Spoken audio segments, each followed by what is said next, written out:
గత 14 నెలల క్రితం అబద్ధపు హామీలతో అధికారంలోకి వచ్చిన కాంగ్రెస్ పార్టీ 14 నెలలైనా కూడా ఇంకా అబద్ధాలనే ప్రచారం చేసుకుంటూ మాకు అధికారం వచ్చింది, ప్రజలకు ఏదైనా చేయాలన్న సంకల్పం పక్కన పెట్టి ఎంతసేపు గత ప్రభుత్వాన్ని, రైతులందరికీ రైతు బంధువు అయినటువంటి కేసీఆర్ గారిని తిట్టడమే పనిగా పెట్టుకున్నది తప్ప 14 నెలల కాలంలో ఏం చేసింది శూన్యం.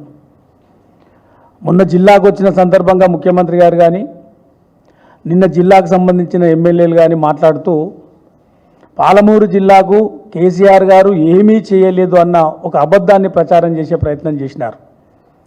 నిజంగా మీకు చిత్తశుద్ధి ఉంటే మీ దగ్గర లెక్కలు, అధికారుల దగ్గర లెక్కలు తీసుకోండి. పాలమూరు ప్రాజెక్టులను పండబెట్టిందే 2014 వరకు కాంగ్రెస్ పార్టీ, 14 నుంచి 23 వరకు బ్రహ్మాండంగా పనిచేసింది బీఆర్ఎస్ పార్టీ. మళ్ళీ అధికారంలోకి వచ్చిన ఈ 14 నెలలుగా మళ్ళీ పండబెట్టిందే మళ్ళీ కాంగ్రెస్ పార్టీ. 2014 కంటే ముందు పాలమూరు జిల్లాలో ఎంత ఆయకట్టు ఉండే, ఎన్ని ఎకరాల వరి సాగయ్యేది, మేము దిగిపోయే నాటికి ఎన్ని ఎకరాల వరి సాగైందో లెక్కలు చూస్తే క్లియర్గా మనకు అర్థమైపోతుంది. కేసీఆర్ గారి విజన్ ఏంది, కేసీఆర్ గారు ఎంత గొప్పగా పాలమూరు రైతులకు సంబంధించిన దాంట్లో ఎంత ఇంట్రెస్ట్గా పనిచేసారు అనేది. అంత గొప్పగా పనిచేసిన కేసీఆర్ గారిని ఇంకా విమర్శిస్తూ పోతా ఉన్నారు. పాలమూరు రంగారెడ్డి ప్రాజెక్టు ఎప్పుడో కంప్లీట్ కావాల్సిన ప్రాజెక్ట్, అది కేసులు వేసిందే మీరు, వేయించిందే మీరు కదా. ఇలా 90% కంప్లీట్ అయిన ప్రాజెక్టు నిజంగా ఈ గవర్నమెంట్ వచ్చిన తర్వాత కాన్సన్ట్రేషన్ చేస్తే పోయిన జూన్ వరకే కంప్లీట్ అయ్యే ప్రాజెక్టు. కానీ ఇవాళ పరిస్థితి ఈ జూన్కు కూడా అయ్యే పరిస్థితి లేకుండా పోయింది. ఎందుకు అంత నిర్లక్ష్యం వహిస్తూ ఉన్నారు? ఒక మంచి అవకాశం వచ్చింది కదా పాలమూరు జిల్లా నుంచి ముఖ్యమంత్రిగా. పాలమూరు ప్రాజెక్టును కంప్లీట్ చేస్తే దాదాపు 10 లక్షల ఎకరాలకు పాలమూరు జిల్లాలోనే నీళ్ళు ఇచ్చే అవకాశం ఉంది. కాలువలకు సంబంధించిన టెండర్లు అయిపోయినాయి, కాలువలకు సంబంధించిన టెండర్లు కంప్లీట్ అయిపోయినాయి. ఓన్లీ ల్యాండ్ అక్విజిషన్ చేస్తే వర్కులు స్టార్ట్ చేయొచ్చు. కేసీఆర్ గారు ఉన్నప్పుడే నార్లాపూర్లో ఒక మోటార్ స్టార్ట్ అయింది. వట్టెం వరకు అన్ని మోటార్లు రెడీగా ఉన్నాయి. ఉన్న వర్షాకాలంలో ఎందుకు నింపలేకపోయిర్రు అంటే పాలమూరు ప్రాజెక్టును కంప్లీట్ చేస్తే కేసీఆర్ గారికి పేరు వస్తుంది. ఎంత డీలే చేస్తే తర్వాత మేము చేసినాము అన్న ఒక రాజకీయ కోణంలో మీరు ఆలోచన చేస్తున్నారు తప్ప రైతుల కోణంలో, ప్రజల కోణంలో ఎన్నడూ కూడా ఈ కాంగ్రెస్ ప్రభుత్వం ఆలోచన చేస్తలేదు. నిజంగానే ఆలోచన చేసి ఉంటే పోయిన జూన్ వరకే 5-6 నెలలు కష్టపడితే కంప్లీట్ అయ్యే ప్రాజెక్ట్ని పూర్తిగా పండబెట్టారు. పాలమూరుకి ఏమీ చేయలేదు కేసీఆర్ గారు, హరీష్ రావు గారు ఏమీ చేయలేదన్న అవగాహన లేని ఎమ్మెల్యేలు మాట్లాడుతూ ఉన్నారు. ఒక్కసారి అవగాహన తెచ్చుకోవాలి. 14 నెలలకే గంత ఎగిరెగిరి పడవద్దు. మాట్లాడేటప్పుడు భాష క్లియర్గా ఉండాలి. పెద్దల గురించి మాట్లాడేటప్పుడు మేము ఇప్పటికీ మాట్లాడితే ముఖ్యమంత్రి గారు అని మాట్లాడుతున్నాం. మీరేం మాట్లాడతారు? కేసీఆర్ అంత పెద్ద మనిషిని, తెలంగాణ రాష్ట్రాన్ని తెచ్చిన పెద్ద మనిషిని పట్టుకొని భాష కూడా సరిగా లేదు. హరీష్ రావు గారి గురించి భాష సరిగా లేదు. హరీష్ రావు గారు ఇరిగేషన్ మంత్రిగా ఎంత కష్టపడ్డాడో జిల్లా రైతులందరికీ తెలుసు. రాత్రి 2 గంటల వరకు మేము ఇక్కడ జిల్లాలో ఉన్న వాళ్ళందరం కూడా అవంచి అక్విడక్ట్ కాడ రివ్యూలు అయ్యి నైట్ మొత్తం అక్కడ వండుకుంటే కంప్లీట్ అయ్యి ఆ ప్రాజెక్టు కంప్లీట్ అయ్యి అలా కల్వకుర్తి వరకు నీళ్ళు పోతూ ఉన్నాయి. మీరు 10 ఏళ్ళ అధికారంలో ఉంటే ఎందుకు ఆ పెండింగ్ పెట్టబట్టే ఆ ప్రాజెక్టులు? కల్వకుర్తి కానీ, కోయిల్ సాగర్ కానీ, నెట్టెంపాడు కానీ, భీమా కానీ కేసీఆర్ గారు ముఖ్యమంత్రి అయిన తర్వాతనే ఎట్లా నీళ్ళు వచ్చినాయి, ఎట్లా పొలాలకు నీళ్లు పోయినాయి? ఆయకట్టే పెరగలేదంటారు. ఇవాళ జిల్లాల లెక్కలు తీయండి. ఒక నా ఎగ్జాంపుల్, నా దేవరకర కాన్స్టిట్యున్సీలో నేను ఎమ్మెల్యే కాకముందు 2014 కంటే ముందు 35,000 ఎకరాల వరి సాగయ్యేది. మేము ఎలక్షన్ల నాటికి మేము వానాకాలం లెక్కలు తీస్తే 98,000 ఎకరాల్లో వరి సాగైంది. 400 పైగా చెరువులు మిషన్ కాకతీయ కింద మంచిగా చేసుకున్నాం.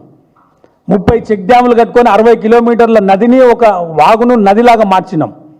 దాదాపు 20,000 ఎకరాల్లో చెక్ డ్యాముల కింద సాగైతా ఉంది. కోయిసారి కట్టి 60 ఏళ్ళు అయింది. దాని వెనకాల ఏం ఆయకట్టే పెరగలేదంటాడు ఎమ్మెల్యే. దాని వెనకాల మేము కోయిల్ సాగర్ నుంచి గ్రావిటీ కెనాల్ ఎవరికి ఆలోచన కూడా లేకున్నది. మీకు ఎవరికి 60 ఏళ్ళులా ఒక కాలువలో అయితే 11 గ్రామాలకు నీళ్ళు వచ్చే గ్రావిటీ కెనాల్ తీసుకొని వచ్చినాం. దాదాపు 90 కోట్లు పెట్టి లెఫ్ట్ రైట్ మెయిన్ కెనాల్ మాంటనైజ్ చేసినాం. పోయినసారి కింద ఎంత ఆయకట్టు అవుతుందో ఇరిగేషన్ అధికారులతో తీసుకోండి. మొన్న వానాకాలం పంట ఎంత వేసిర్రు, అంతకుముందు 14 కంటే ముందు ఎంత ఉంటుండే, ఇప్పుడు ఎంత వచ్చింది. ప్రతి కాన్స్టిట్యున్సీ వైజ్గా లెక్కలు ఉన్నాయి కదా. వరి ఎంత వేసిర్రు, పత్తి ఎంత వేసిర్రు, ప్రతి పంట ఏఈఓల దగ్గర ఉంది. ఇలా రైతు వేదికలు పెట్టి 5,000 ఎకరాలకు ఒక ఏఈఓని పెట్టి ప్రతి దగ్గర డాటా ఉంది. డాటా అంతా పక్కన పెట్టేసి ఎంతసేపు అబద్ధాలు చెప్పాలి. ఇప్పటికైనా చిత్తశుద్ధితోటి పాలమూరు బిడ్డగా ఆలోచన చేసి ఒక మంచి అవకాశం వచ్చింది జిల్లా నుంచి, ఆ ప్రాజెక్టును కంప్లీట్ చేసి కాలువలు కంప్లీట్ చేసి నిజంగా 10 లక్షల ఎకరాలకి ఇలా పాలమూరు సస్యశ్యామలమయ్యే అవకాశం ఉంది. అంత కష్టపడ్డ నాయకులను విమర్శించు కాదు, ఇవాళ మీకు అవకాశం వచ్చింది, మీరు పనిచేసి చూపియండి. ఎన్ని రోజులు ఇంకా అబద్ధాలు చెప్పుకుంటూ పోతూ ఉంటారు. 6 గ్యారెంటీలు అని చెప్తే అర గ్యారెంటీ చేసి ఇంకా ప్రజలకు చేసినాం అన్ని భ్రమలు కల్పిస్తూ ఉన్నారు. డిసెంబర్ 9 అంటే డిసెంబర్ 9 వా, తర్వాత 100 రోజులు అంటే 100 రోజులు వా, తర్వాత ఆగస్టు 15 అన్ని దేవుళ్ళ మీద ఒట్టు వ్యక్తి ఎలక్షన్ల ఎంపీ ఎలక్షన్ల మళ్ళీ అది వా, మళ్ళీ మొన్న డిసెంబర్ 9 వచ్చింది మళ్ళీ అది వా, మళ్ళీ మొన్న 26 నాడు మొత్తం 4 పథకాలు ఇస్తున్నామంటారు. మళ్ళీ 26 నాడు సాయంకాలం చల్లగా ఏం చెప్తారు, మళ్ళీ మార్చి 31 వరకు పోస్ట్ పోనే తప్ప ఒక్కదాని మీద క్లారిటీగా ఇది చేస్తున్నాం ఇది చేస్తాం ఆలోచన ఉందా మీకు ఎవరికైనా? నిన్న మా ఎమ్మెల్యే మాట్లాడుతూ ఒక్క రేషన్ కార్డు ఇయ్యలే. అరే నాయన, మీరు చెయ్యని పనిని చేసుకున్నట్లు ప్రచారం చేసిర్రు, మేము చేసిన పనిని మేము చెప్పుకోలేకపోయినా ప్రచారం చేయలే. 6,17,000 రేషన్ కార్డులు మా ప్రభుత్వం ఇచ్చింది, మీరు మాత్రం ఒక్క రేషన్ కార్డు ఇవ్వలేదు అన్నట్లు మాట్లాడుతూ ఉన్నారు. మీ దగ్గర లెక్కలు ఉంటాయి కదా అధికారుల దగ్గర. అందుకే అబద్ధాలు చెప్పేసి బంద్ చేసి ఒక మంచి అవకాశం వచ్చింది. ఈ 14 నెలల కాలంలో ఒక్కటంటే ఒకటి మా నియోజకవర్గానికి ఒక్క జీవో రాలే, ఒక్క పని కాలే.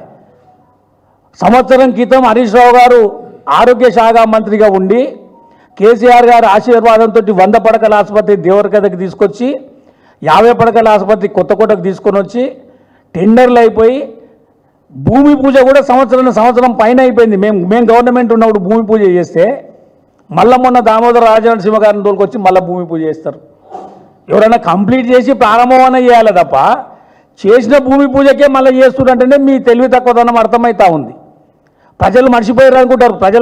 ప్రజలకు క్లారిటీ ఉన్నారు. హరీష్ రావు గారే అప్పుడే వచ్చిండ్రు, పలక ఉంది, ఏ డేట్ నాడు జీవో వచ్చింది, శాంక్షన్ ఎంత అయింది, 35 కోట్లు, టెండర్ అయిపోయింది, భూమి పూజ అయిపోయింది. సంవత్సరం తర్వాత మళ్ళీ అదే టెంకాయ. ఇంకా ఘోరమైన విషయం ఏంటంటే 40 ఏళ్ల కోరిక మేము ముఖ్యమంత్రి కేసీఆర్ గారిని ఒప్పించి సీసీకుంటకు బ్రిడ్జు చెక్ డ్యామ్ రోడ్ 45 కోట్లతో శాంక్షన్ చేస్తే ఆ సంవత్సరం క్రితం ఓపెన్ చేసినాం, పోయిన ఎలక్షన్ల కంటే ముందు ఉద్దాలకు. మొన్న రీసెంట్గా మళ్ళీ ఓపెనింగ్ చేస్తారు. ఏది దాని ముందర ఒక 10 లక్షల సీసీ రోడ్ వేసి, సరే 10 లక్షల సీసీ రోడ్ వేసినా 10 లక్షలు రాసుకోవాలన్నా 45 కోట్లని రాసుకుంటారు. ఇంత శరం అనిపించాలి కదా పని చేసేటప్పుడు. ప్రజలు ఏమనుకుంటారు, ఆ పలక మీద ఆ పరద గుంజేటప్పుడన్నా మనంతకు మనం ఆలోచన చేసుకోవాలి కదా. ఇంకా వీలైతే మాకంటే ఎక్కువ నిధులు తీసుకురండి, ఎక్కువ చెక్ డ్యాములు తేయండి, ఎక్కువ రోడ్లు కట్టండి, ఎక్కువ బ్రిడ్జీలు వేయండి, ప్రజలకు ఇంకా ఏమేం కావాలనో ఐడెంటిఫై చేసి గా పనులు చేయండి.